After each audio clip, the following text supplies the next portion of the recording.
All right, all right. So we're going to start it up. We're going to get this thing going one more time. Let me see how it's looking. All right, all right. Streaming metrics. All right, let me close some of this stuff out right quick so my shit don't lock up again. All right.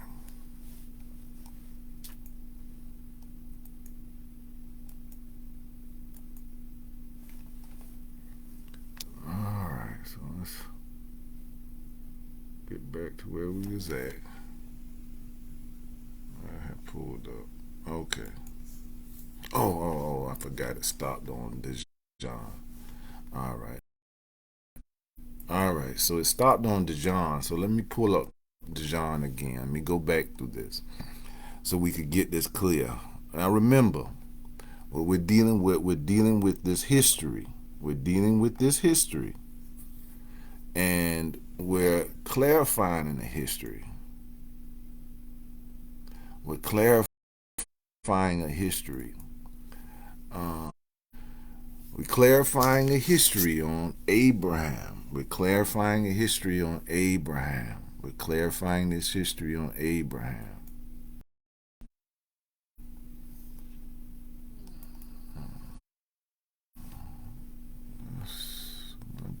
Downloads.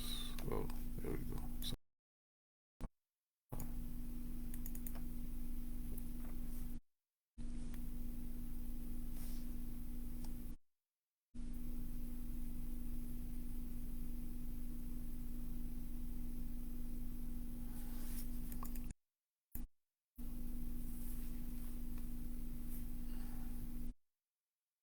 all right. Let's see if it's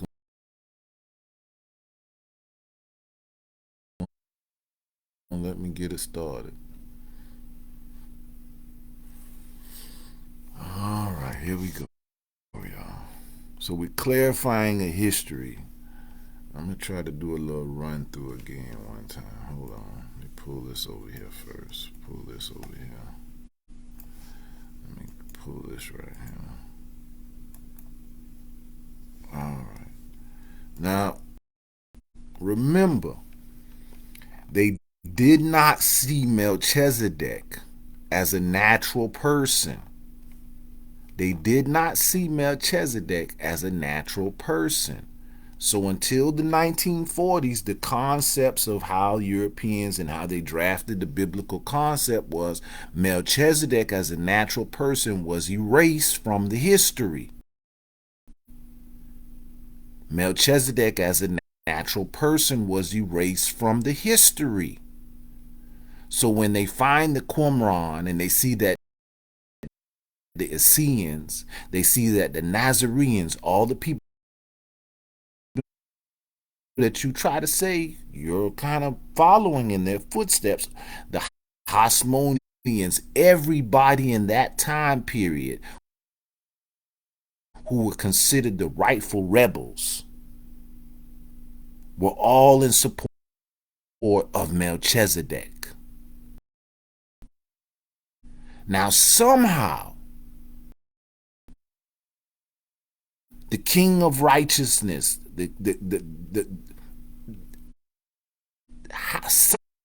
somehow, he gets removed from the whole concept. But it would ease into your Bible as you're forever made a high priest after the order of Melchizedek.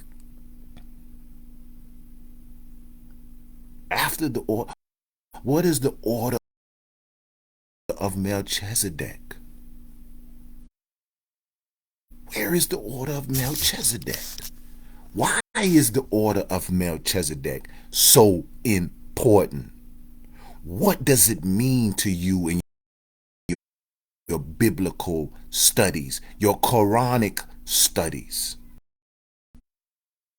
What is it so important for? Because now when you're dealing with this history, you're looking at Melchizedek. Now let's go back to where we was at. Let's do our little things. I'll go to the Dejajon. Back to the Dejajon.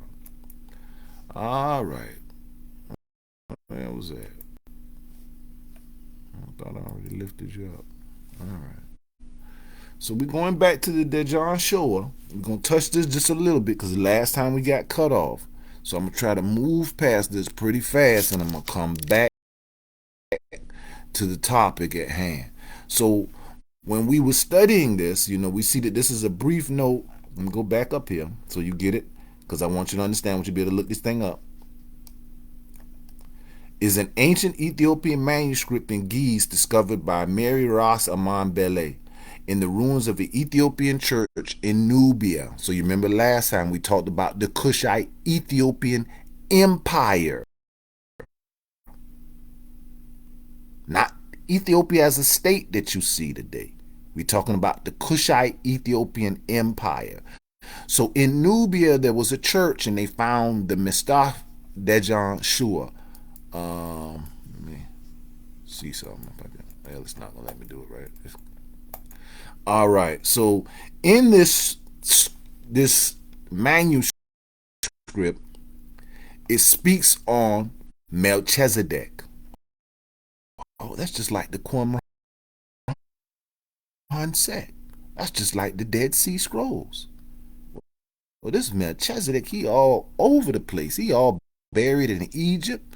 He all in Jerusalem. He got the Jews. He got the Muslims. He got the Mormons. He got the Christians. Who is this Melchizedek?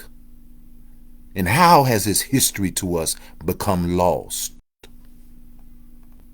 And they say about 2,000 years before the birth of Jesus. Now, just remember, this is a Christian writer.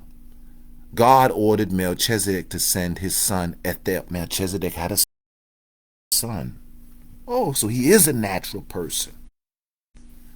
So Melchizedek's son Ethel, as we went through earlier, Ethel becomes Ethiop, becoming later on Ethiopia. The land where he lived later on became known as Ethiopia. So my Moors stopped telling the lies about Ethiopia come from a Greek term. Remember, all of the Greek language comes from the Etruscans, which comes from the Ethiopians. The Greeks didn't make nothing. Go study your history. They're just repeating who was the rulers before they came out of their infancy and started to be little teenagers running around on the planet. And they took on a teenage name, Greek. So these are those who took knowledge from the Ethiopian Kushite Empire. So Ethiopia became 12 kings in the then Ethiopian Empire. So these 12 kings, these 12 children spread out all over. 13 children, 10 boys, 3 girls. The 10 boys of Ethiopia, I will take only one line. So only one of the boys is going to take one line from one of the boys. And this leads you to right to something that for the Christians. Because you Christians, you never have... None of your so-called Israel prophets or anybody that you say was Israelite or whatever, they never prophesied to Jesus. Your Jesus prophecy came from a son of Melchizedek. But he didn't prophesize Jesus, he prophesied a star. He prophesied star knowledge, which we call today geomnesy. Geomnesy, because Balaam is a descendant of Melchizedek. Well, why is that important? Why is that important right here? We can go a little further. So we see that from this Melchizedek, lineages are being created that are spreading out. Lineages are coming from out of Melchizedek that are spreading out. And one of the first characters that this lineage comes from, a character named Balaam. Balaam gave the so-called children of... No, I ain't going to say that. I'm going to say Balaam gave the children of Abraham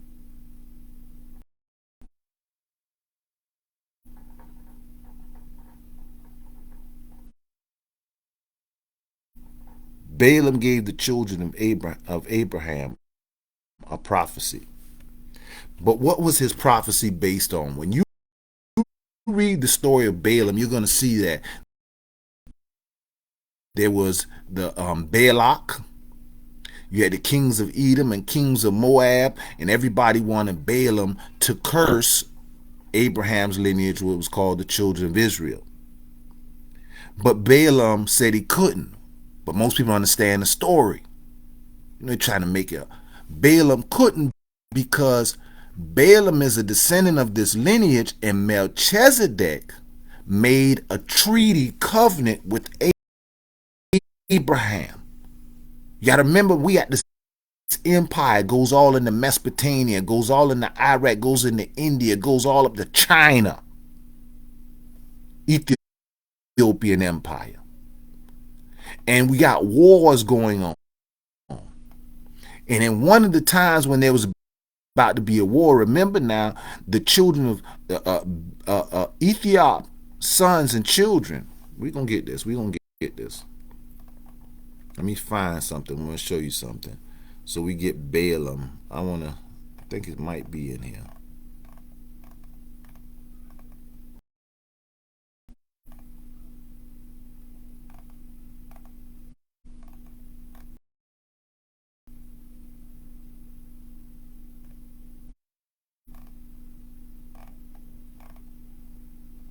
It's in the other document.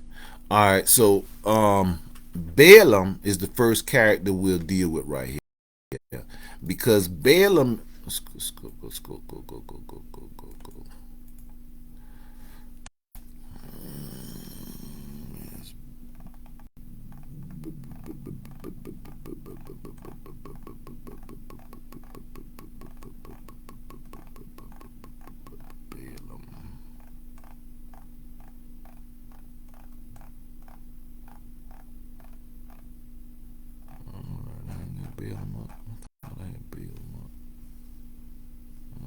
Let me go back here one time.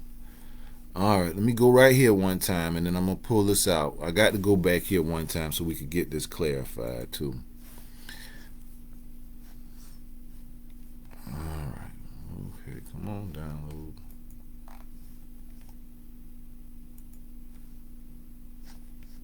Oh, I meant to hit that.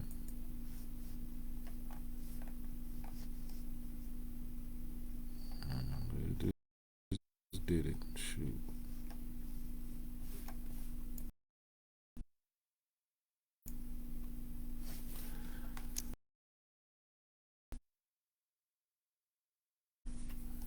That's good because it allowed me to open up something else.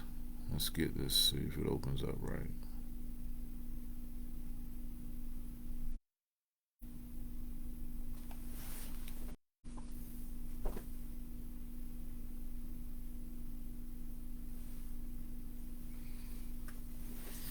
All right, so when we go in through this story, let me keep you with this history. So Melchizedek, we see now is a living person. But you have to think about the time period in the history, because if you're going biblically, Abraham is the beginning of your Bible. That's Genesis. This is Genesis. So if he meets Melchizedek in Genesis, because in Genesis, you so-called people would say Israel and all this, you don't have a religion, you don't have a priesthood, you don't have nothing yet at this stage. But at this stage here, Melchizedek is a king, he is a priest, he is everything. Children of Abraham, you don't have a king, you don't have a priesthood, you don't have nothing at this time. You got to understand that. So these people coming out of Ethiopia, the Kushite Empire, they have technology, they have language, they have a priesthood, and in the very essence of their priesthood, they teach you priesthood. You were taught priesthood. So Abraham and the so-called Israel learns their priesthood from the Melchizedek lineage. So when we look at the Melchizedek or the Ethiopian Empire, that's how we have to keep our mind as we study this, because we're talking about the Ethiopian Empire. The Ethiopian Empire. Look here, right here. Let me go right. I'm gonna read here. This is the point. Our story will deal with the ancient Kushite Empire of Ethiopians that covered 3 continents and held unbroken sway for 3,000 years. We will visit old Ethiopia, where, as Herodotus said, the gods delighted to banquet with the pious inhabitants. That's Ethiopia. Ethiopia.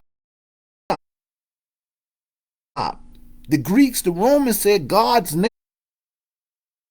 name, one of the god name who was later called Zeus or Amun, a Zeus Amun, was really named was King Ethiop. Ethiop. But we just showed you that's Melchizedek's child.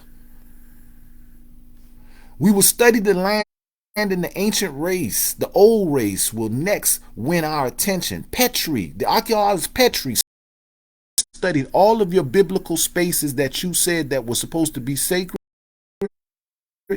Mount Sinai, all of these places. And what did he find? The Kushite Ethiopian Empire had temples there. The Hathor Temple.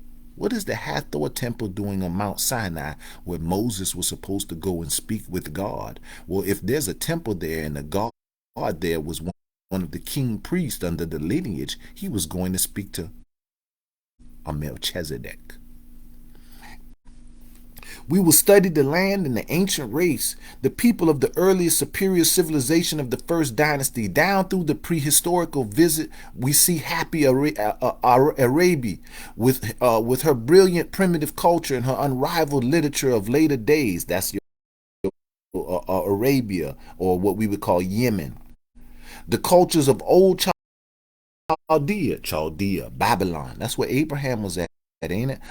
Acadia, but we know that because Nimrod in the Bible went up to Acadia and established the Babylon, Acadia, Chaldea as an empire, which belongs to the ancient Kushite Empire of Ethiopians. So it belonged to them. How can we also verify that this Chaldea, where they wrote cuneiform language, belonged to the ancient Kushite Empire? How can we verify this? Let's go to the next step.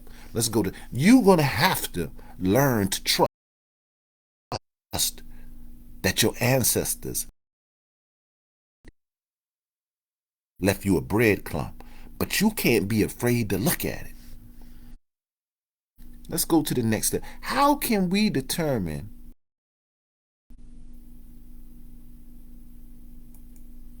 well, let's do this one time. Let's do this one more time. Let's open this up. Where we at? This should be open already. I hate I have to keep reopening it, but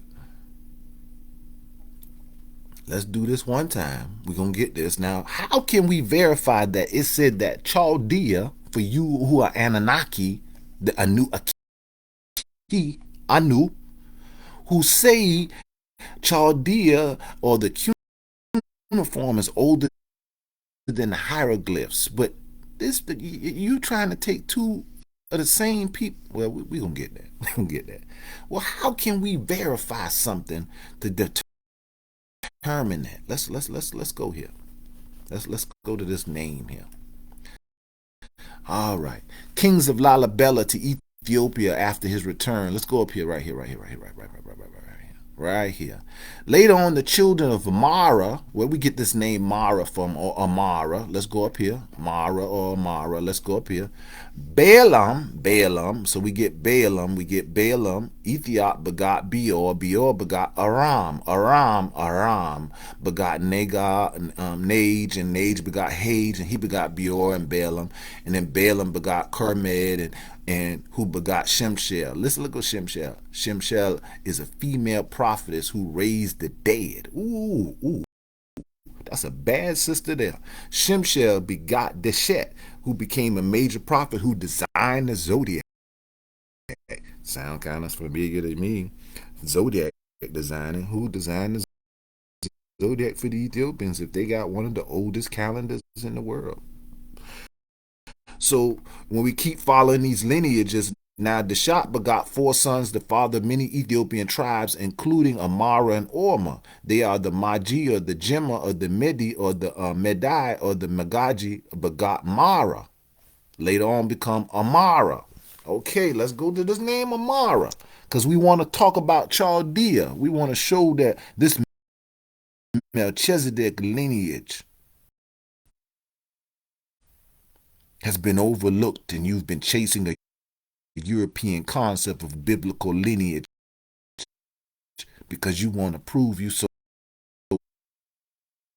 connected with God, but we've been traumatized in our brain and our concepts of the truth of life. So later on, we see that Amara, for example, when the Amara specialized in warfare and administration.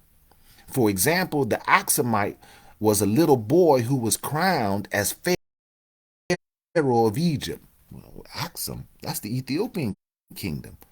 So Aksum, Ethiopia was, Ethiopia was over Egypt. Was a little boy, he was crowned as Pharaoh of Egypt, the 2 crowns, the 2 lands. The Pharaoh of Egypt, and the name was given Ramses. You don't get that.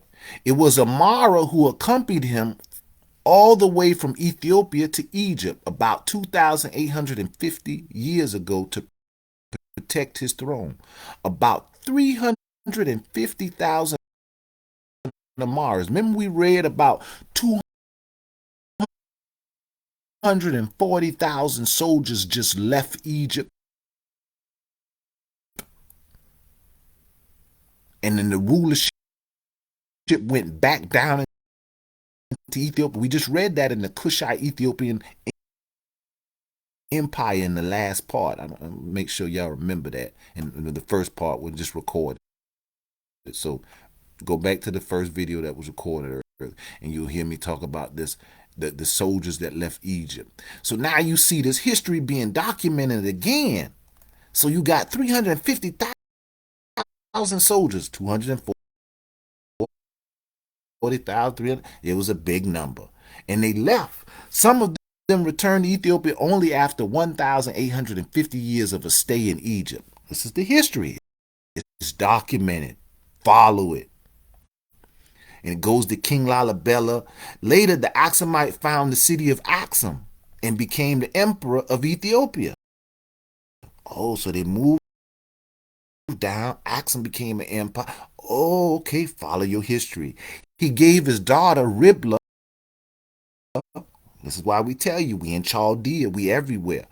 The marriage to King Nebuchadnezzar of Babylon, today's Iraq. But this Nebuchadnezzar, you're gonna find out. This is you gonna know who this is. This is Hammurabi. We're gonna get to that. It was a Amara soldier again who accompanied Ribla to Iraq. So the Amaras followed went all the way to Iraq. She found a city after her name. The Amara found a city called Amara in Iraq after their own name. The city of Amara exists today in Iraq. It was captured by Shiites, right? Amara, pertaining to the Amara language. Okay, let's look at this now because this become important. What y'all think I'm about to go with this Amara? All right, let's go with the Amara. Let's go further into the Amara.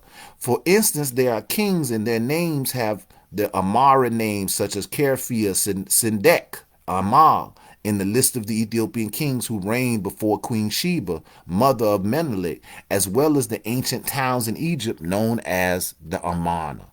Wow, so the Amana and the Amana, what do you think this Amana takes us to? My brothers, my sisters, this Amana takes us to a very component that teaches us some very important time periods in our history. Some very important time periods in our history. The Amana Letters. Most of you don't know the Amana Letters. So when I hear people argue, cuneiform older than hieroglyphs and the Chaldeans is before the Egypt, man, them people was one people. You talking about the same family and lineage. You're talking about the same family lineage. So when you study the Amana Letters, you find out that the Amana Letters are a group of several hundred clay tablets inscribed in cuneiform language. But the letters are to Amenhotep the Fourth and Akhenaten, Egypt, Kushite, Ethiopian Empire. So they're sending letters from Chaldea, Nubia, everywhere back to the leaders of the Ethiopian Kushite Empire.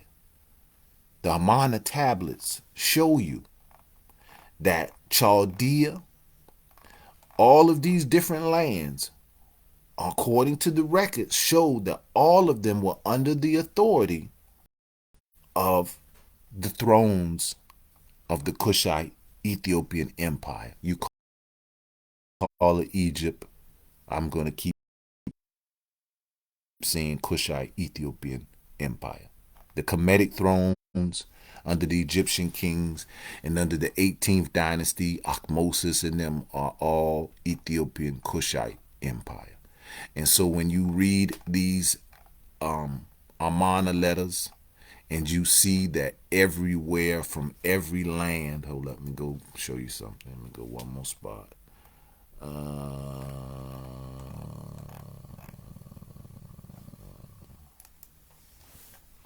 You'll see every place, every land. Well, why is this so important? Because every place and every land, including your Jerusalem, are from a Canaanite ruler, Abihabed. What? How the Canaanites ruled Jerusalem. But who is this Abihabed? Now, boy, this thing gonna get so tricky for y'all. So when you see all of these empires, the Cyprus, Hatti, Antilla, all of them sending letters, they're under a government. There's a ruling government here. Somebody is the ruler. And you know, when you're the ruler, you get taxes and you get tithes from all of these areas, all these people paying it. So people want your position because it looks like a very powerful, good position. You are the wealth of the land. So the seed of this is important because when you get to studying this, the Amana letters, and you think about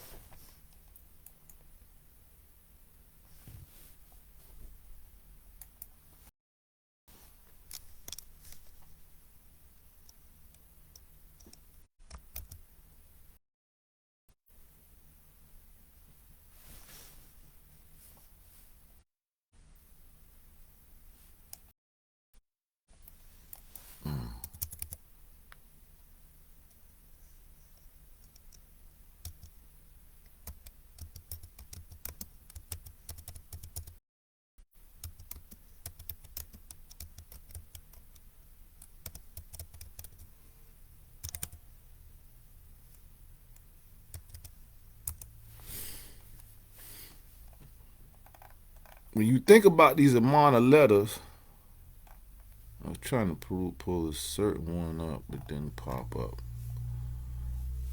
All right. When you think about these Amana letters, then they're cuneiform, and you know that you say cuneiform comes from Chaldea, but all of these letters are being written to an Egyptian king, and he's reading cuneiform. And they say, well, how does they got the cuneiform? They got the one in the same language. Well, when we go back to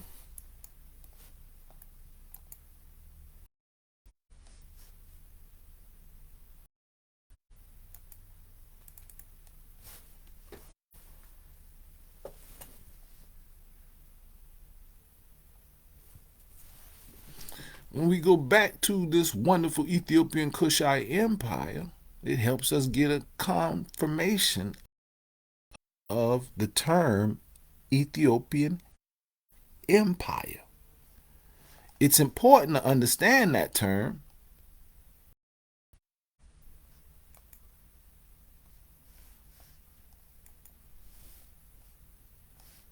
I don't know what just happened just then. It's important to understand that term.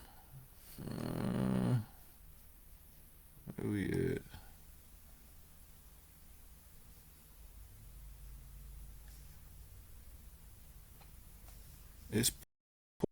important to understand that term because that term is a key. Hold on, let me get it back to it.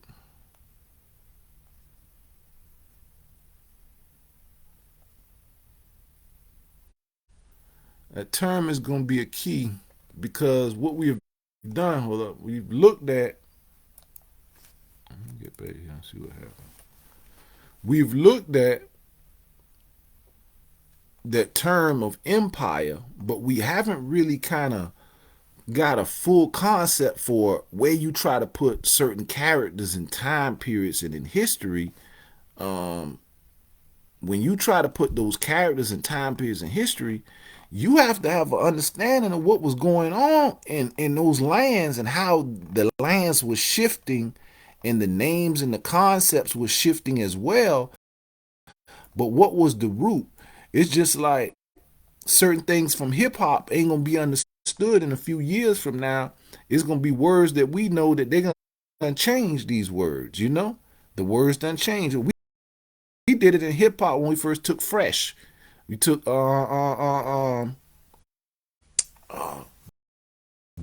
bad. You know, Joker say when Joker said, boy, I'm bad. So people say you bad, but we meant bad as good. So terminology changes through time period based on the cultural usage of certain things. And then whoever's the ruling party will automatically change the language away from even having the concept of understanding this. Now I'm gonna go a little further, but I wanted to put it here.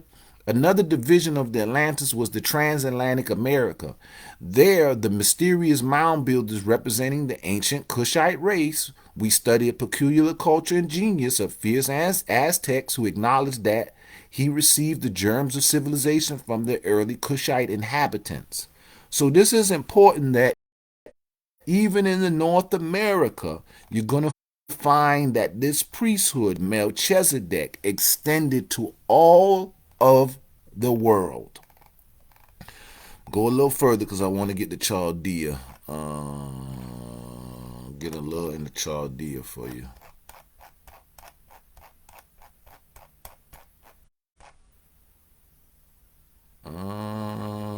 This is where I just read for the 200 tip here. This is where we stopped at earlier, where the favor showed foreigners so displeased the military class that deserted in a body to Ethiopia 240,000 soldiers. So they know from the time period that there was a mass exodus of soldiers and rulership out of Egypt. Large exodus. They left because the rulership things had changed. What happened? What's going on? But who were establish this connection that the wonderful Ethiopian Kushite Empire book shows that we had an empire, a governmency that extended, and whoever was the rulership in the governmency, whoever was the ruler in the governmency, then became like you got to see it. So here we go one more time. Let's go right here. M. Chabas regards a space at least 4,000 years preceding the first dynasty as absolutely necessary to such as Egypt possessed at the time of the fourth dynasty. The art of the old empire was vigorous and full of original genius, but the art of later times was stiff and conventional. The oldest religion had been pure, as proved by the monuments.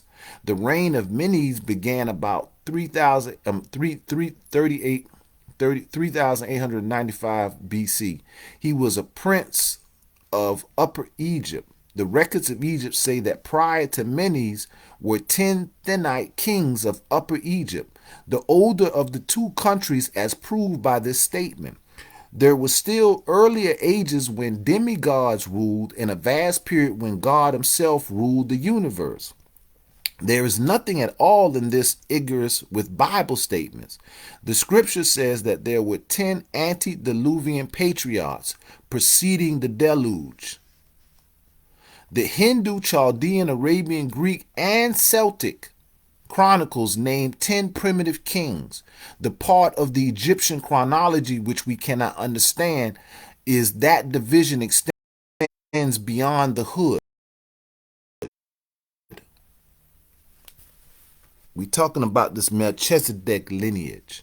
We're talking about a lineage of kingly priests that spread throughout the world, teaching the kingly priestly order, teaching a divine sacred way.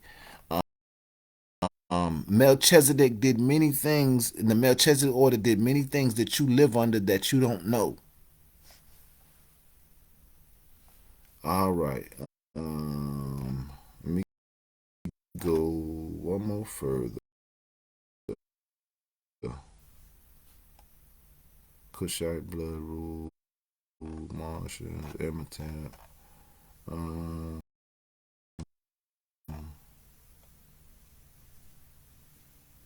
Covering three words.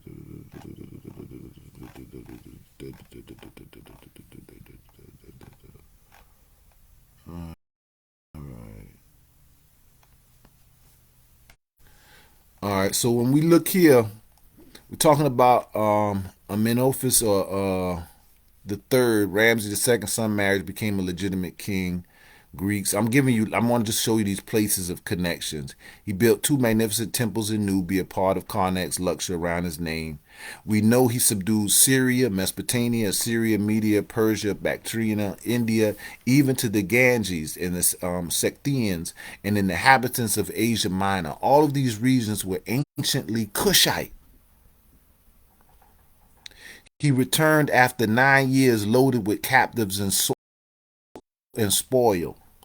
So you got to understand the history was going on, because I know y'all be on some mysticism and you want to put it so far, but I want you to get the understanding that Melchizedek, there was a group of Ethiopian Cushites who understood divinity, understood divine truth, and they went around teaching the world governmency, teaching them how to do not just governmency, but also how to understand spirituality, to breathe, to meditate, to find peace and harmony with the Creator, not to be bound in certain things. And we gonna get there. Let me get there. I'm just trying to get you an understanding or overstanding of how this thing reaches. Um, uh, the Canaanites in 1095 succeeded in expelling the priest of Amon and established dominion over Egypt. They reigned 100 years. They were succeeded by Bubas of Lower Egypt. With the Tenite dynasty, the high priesthood, which had been so powerful from earlier ages with the royalty, retired to Ethiopia and set up a rival state at Napata.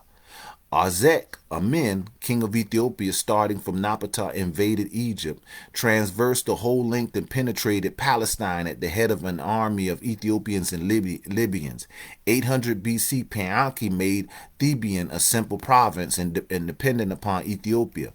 The people of Egypt favorably received his ascension to the throne at Thebes. They were better disposed towards an Ethiopian king than one from the Delta, 693. Tarkaka conquered the whole Nile Valley. Thieves welcomed him with enthusiasm. Priests opened up the gates of Memphis. He fixed his capital at Thebes, and Strabo said that Tarkaka rivaled Ramsey in his conquest with the extended westward of the Pillars of Hercules and eastward of Assyrian. He married an Ethiopian. You got to go. Listen, you got to get to this book because you need to read this history. You need to see this lineage everywhere. You need to understand what happened. You need to get a component of what took place. So let's go to the next stage. Last time I opened this up, the whole computer froze. So we're going to get to this last part, and I'm going to break this thing down, and we're going to come back to it, and we're going to hit some more stuff. I'm just going to give you a storyline. You're going to let you read in with me, and we're going to go here. Abraham became fearful and timid immediately after the disappearance of Melchizedek. He withheld the identity upon arrival to Gerar so that Amalek appropriated his wife. Shortly after his marriage to Sarah, Abraham one night had overheard a plot to murder him in order to get his brilliant wife. This dread became a terror to the otherwise brave and daring leader. All his life he feared that someone would kill him secretly in order to get Sarah. as this explains why on 3 separate occasions this brave man exhibited real cowardness. But Abraham was not so long to be deterred in his mission as a successor of Melchizedek. What was he seeking to be? A successor to Melchizedek, meaning he wanted to become under the Melchizedek order and be a leader under that right. Soon he made converts among the Philistines and of Amalek's people, made a treaty with them, and in turn became contaminated with many of their superstitions, particularly with their practices of sacrificing firstborn sons. Thus did Abraham again become a great leader in Palestine. He was held in reverence by all the groups and honored by all of the kings. He was a spiritual leader of all of the surrounding tribes, and his influence continued for some time after his death. During the closing years of his life, he once more returned to Hebron, the scene of his early activities, and the place where he had worked in association with Melchizedek. Abraham's last act was to send trusty servants to the city of his brother, Nahor, on the border of Mesopotamia, to secure a woman of his own people as a wife for his son Isaac. He had long been the customs of Abraham's people to marry their cousins, so called. And Abraham died confident in the fact that in the faith in God, which he had learned from, where did he learn it from? Melchizedek, in the vanished schools of Salem. It was hard for the next generation to comprehend the story of Melchizedek. Within 500 years, many regarded the whole narrative as a myth. Isaac had fairly well to the teachings of his father and nourished the gospel of Salem's colony. They were following the teachings of Melchizedek. But it was hard for Jacob to grasp the significance of these traditions. Joseph was a firm believer in Melchizedek. Now, this becomes important, and was largely because of his regard by his brothers as a dreamer. He believed in the magic. Joseph's honor in Egypt was chiefly due to the memory of his great-grandfather Abram. Joseph was offered military command of the Egyptian armies, but being such a firm believer in the traditions of Melchizedek and later the teachings of Abraham and Isaac, he elected to serve as a civil administrator, believing that he could thus better labor for the advancement of the kingdom of heaven. The teachings of Melchizedek was in full replete, but the records of these days seem impossible and fantastic to the later Hebrew priest. Although many had some understanding of these transactions, Melchizedek, Abraham, at least up to the times of the en masse editing of the Old Testament records in Babylon, what the Old Testament records describe as conversations between Abraham and God were in reality conferences between Abraham and Melchizedek. Later scribes regard the term Melchizedek as synonymous with God. The record of so many contacts of Abraham and Sarah with the angels of the Lord referred to their numerous visits with Melchizedek. The Hebrew narrative of Isaac and Jacob and Joseph are far more reliable than those about Abraham, although they also contain many diversions from the fact, alterations made intentionally and unintentionally at the time of compilation of these records by the Hebrew priests during the Babylon captivity. Keturah was not a wife of Abram, like Hagar. She was merely a concubine. All of Abraham's property went to Isaac, the son of Sarah, the status wife. Abraham was not so old as the records indicate, and his wife was much younger. These ages were deliberately altered in order to provide for subsequent alleged birth of Isaac. The Covenant of Melchizedek with Abraham represents a great Urantian agreement between divinity and humanity, whereby God agrees to do everything man only agrees to believe God's promise and follows his instructions. Hereto it had been believed that salvation could be secured only by works, sacrifice, and offerings. Now Melchizedek again brought to Urantria or earth the good news that salvation and favor with God is to be had by faith. But this gospel of simple faith in God was too advanced. The Semitic tribesmen subsequently preferred to go back to the old sacrifices and atonement of sins by the shedding of blood. It was not long after the establishment of the covenant that Isaac, the son of Abraham, was born in accordance with the promise of Melchizedek. After the birth of Isaac, Abraham took a very solemn attitude towards his covenant with Melchizedek, going over to Salem to have it stated in writing. It was at this public and formal acceptance of the covenant that he changed his name from Abram to Abraham. He became part of the Hamitical lineage. He claimed the Hamitical lineage. He became part of it. So he became part of that Kushite. Most of Salem believers had practiced circumcision, though it had never been made obligatory by Melchizedek. Now Abraham had always so opposed circumcision that on this occasion he decided to solemnize that event by formally accepting this rite in token of ratification of the Salem covenant. So he did circumcision. It was following this real and public surrender of his personal ambitions in behalf of the larger plans of Melchizedek that the three celestial beings appeared to him in the plains of Mamre or Mamre.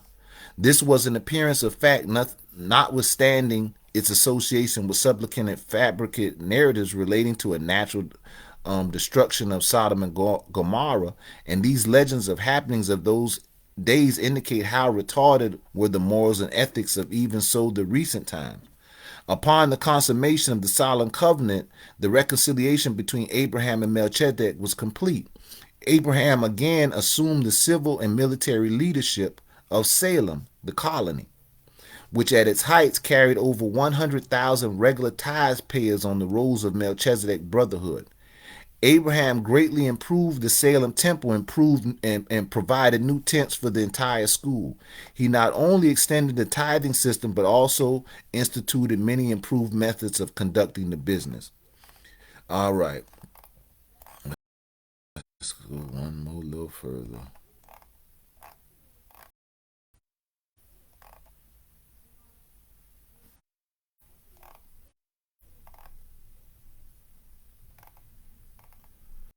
All right.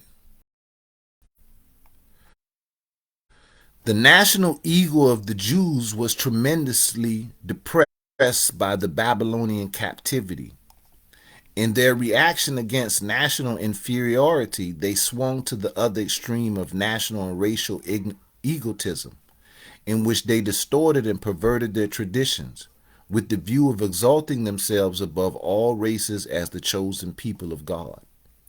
And hence they carefully edited all their records for purpose of raising Abraham and their other national leaders high up above all persons, not excepting Melchizedek himself. The Hebrew scribes therefore destroyed every record of these monumentous times which they could find, preserving only the narrative of meeting of Abraham and Melchizedek after the battle of Siddim, which they deemed reflected great honor upon Abraham. And thus, in losing sight of Melchizedek, they also lost sight of the teachings of this emergent son regarding the spiritual mission of the promised bestowal son. They lost sight of the nature of this mission so fully and completely that very few of their progeny were able or willing to recognize and receive Michael when he appeared on earth and in the flesh, as Machiavelli has foretold, or Melchizedek. But one of the writers of the book of Hebrew understood the mission of Melchizedek, for it is written, "This Melchizedek, priest of the Most High, was also king of peace, without father, without mother, without pedigree, having neither beginning of days nor end of life, but made like a son of God. He abides a priest continually. The writer designated Melchizedek as a type of the later bestowal of Michael, affirming that Jesus was a minister forever on the order of Melchizedek. While this comparison was not altogether fortunate, it was literally true that Christ did not receive the provisional title of earth, upon the orders of the 12 Melchizedek receivers on the duty of the time of the world bestowal. So you get a history here, you get a concept here that starts you understanding. Let me go right a little further.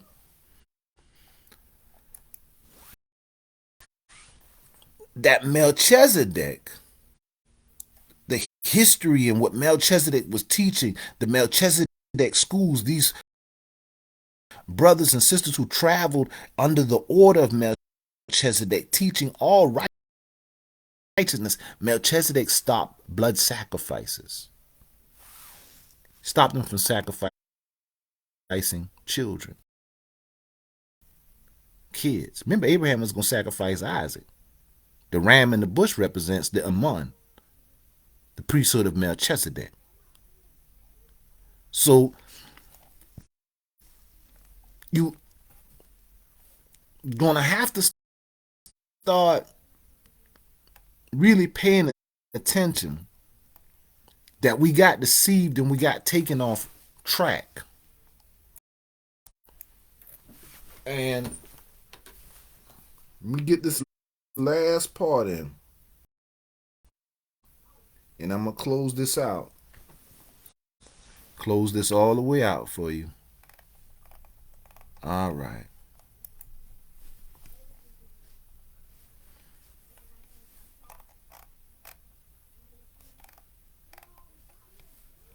According to the book of Genesis, Melchizedek, king of Jerusalem, was also priest of Elyon, El Elyon, God Most High.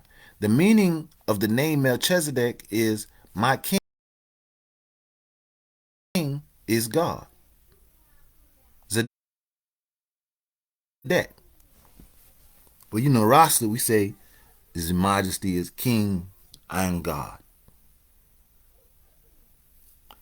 And we honor His Majesty through the order of Melchizedek. Nayabingi.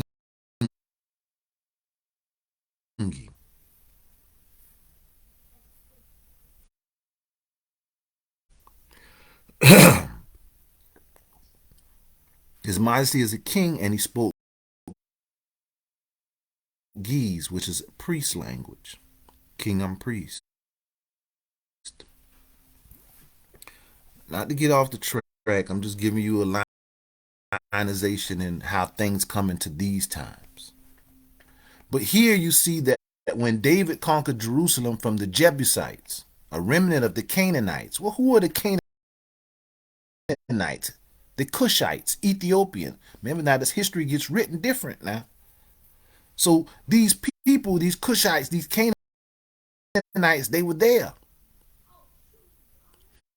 And they were a population that was strong in Jerusalem.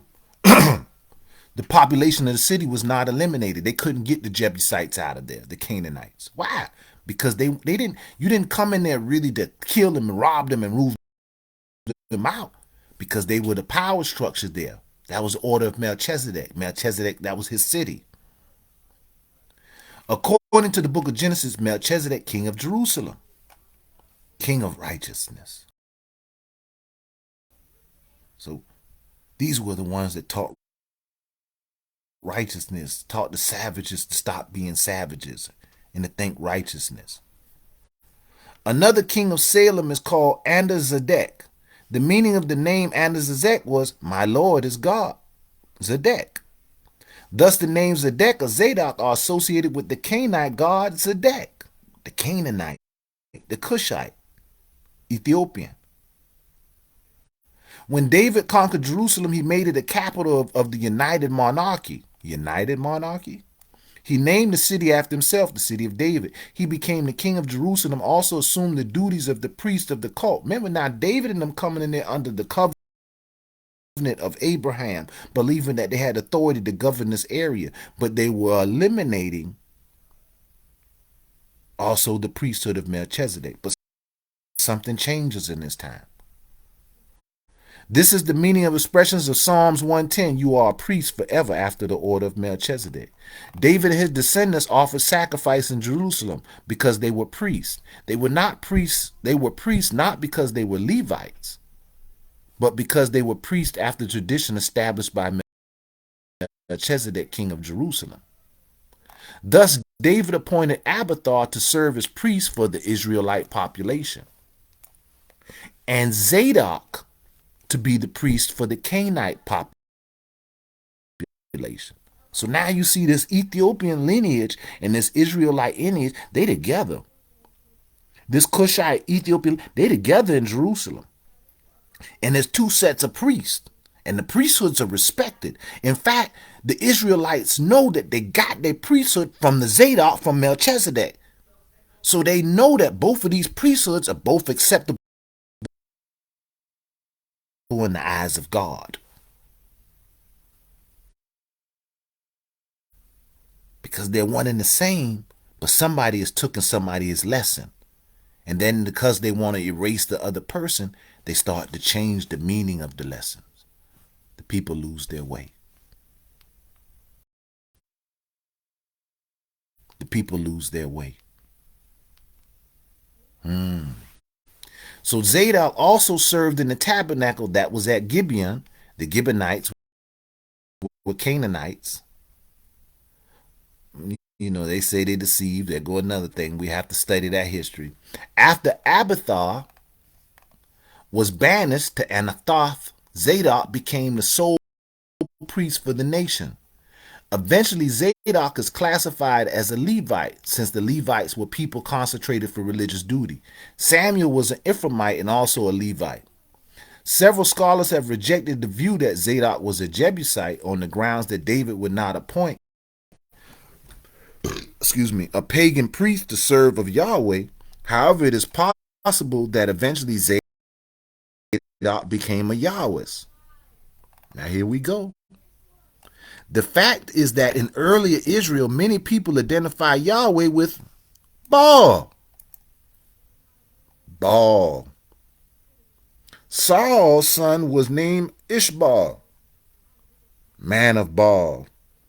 And one of David's sons born in Jerusalem was called Balida, Baal knows. In addition, the name of one of the soldiers served in David's army was Beliah. Baal is Yahweh.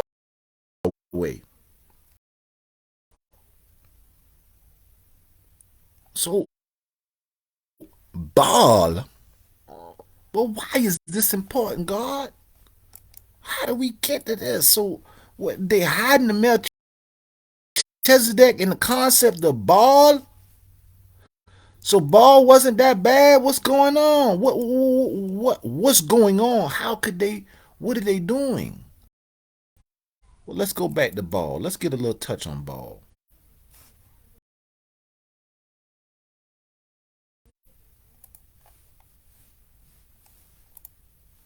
Let's get a little touch on this Baal, because we need to know if Baal is associated with Melchizedek. So we get Melchizedek here. We get Ethiop. So we know Melchizedek sends his son Ethel, whose name is later Ethiop. Ethiop has 13 children, 10 boys, 3 girls. Out of the 10 boys, we're going to take one line, which goes to Beor. Beor goes to Amara, Orma. Ethiop and Beor or Beora begot Balaam or Balaam, and in his Bible name is called Balaam. Hold up. So this Baal is connected with the Kushites, with the Melchizedek. Oh Lord! But ain't they trying to make us think Baal was evil? Oh, is that what they doing? Well, let's look at one quick little something. I want you to see one quick little something. Let's go one quick little something. I don't want to go too far over. I think I done made my point. Let me go one more. Me.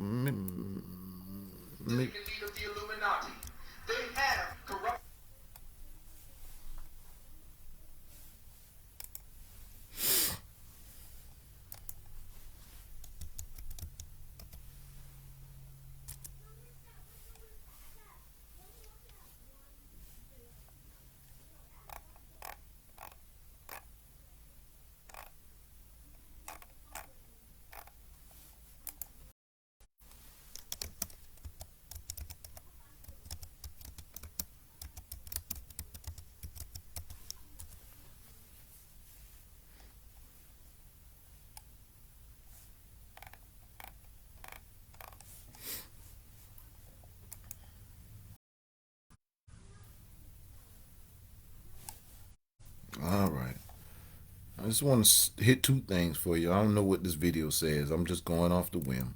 And the video I thought would come up didn't come up.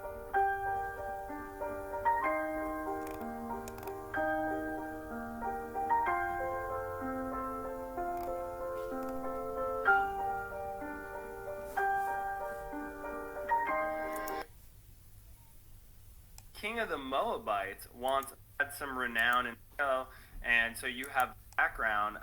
The Israelites are encamping against the Moabites by the Jordan near Jericho, and so you have the Moabites on one side and the Israelites on the other side. And the Israelites had already, with the help of the Lord, destroyed armies. I believe it was the Ammonites or Amalekites, but they had already kind of had some renown in the area. So the Moabites are very, very afraid of the Israelites.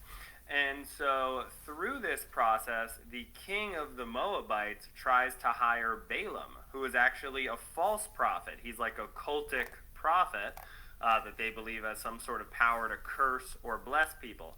And the king of the Moabites wants Balaam to go and curse the Israelites. And so the question is, did Balaam prophesy about Jesus? Because in the book of Numbers, chapters 23 and 24, it actually records 4 oracles that Balaam received from God. And so I just want to give you some quick facts before we jump into this.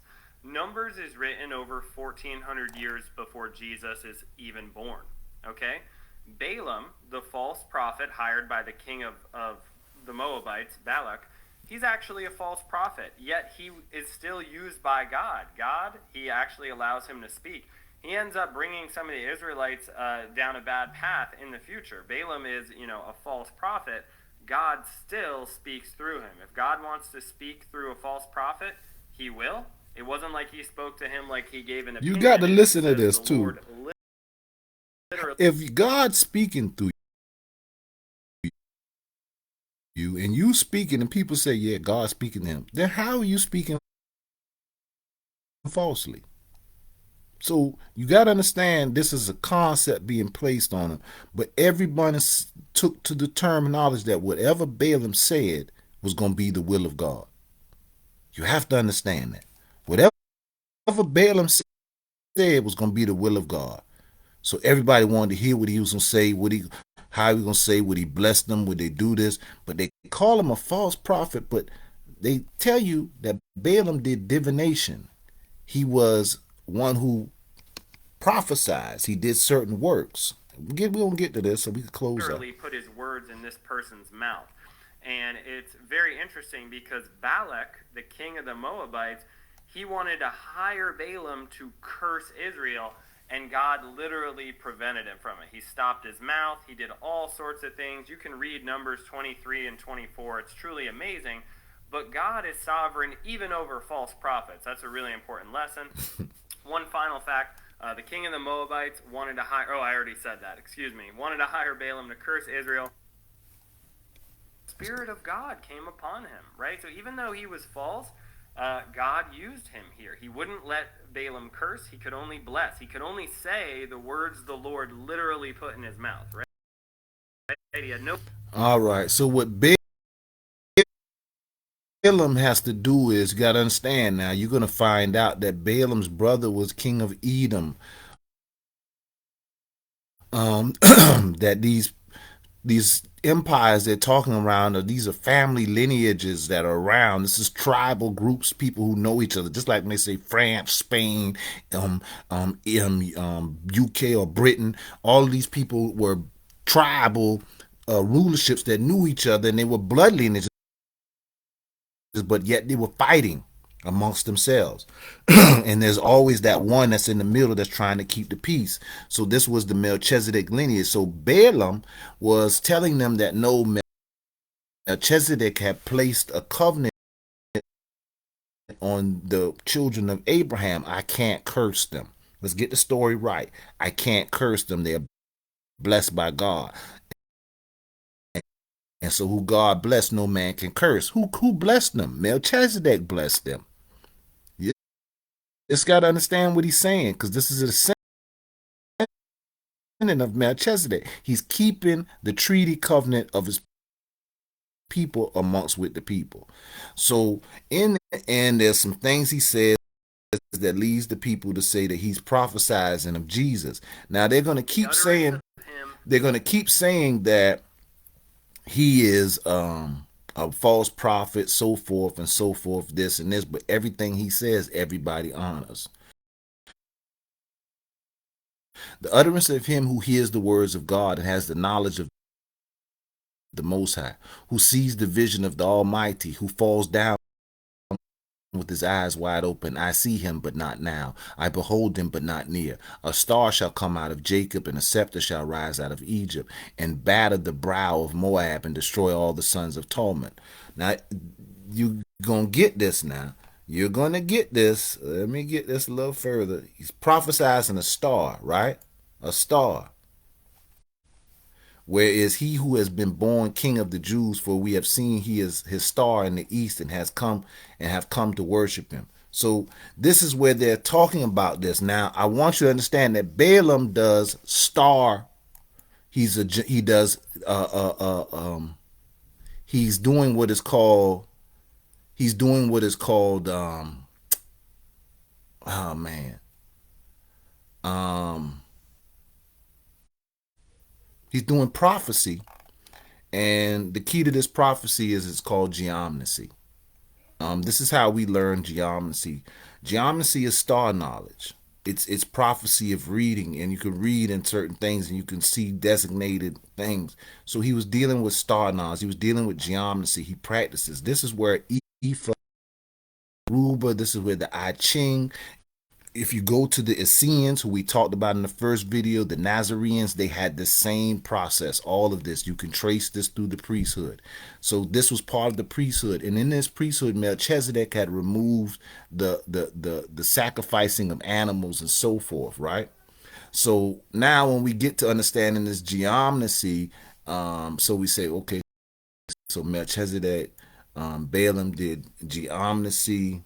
Let me go one more first. He did geomnesy, which took us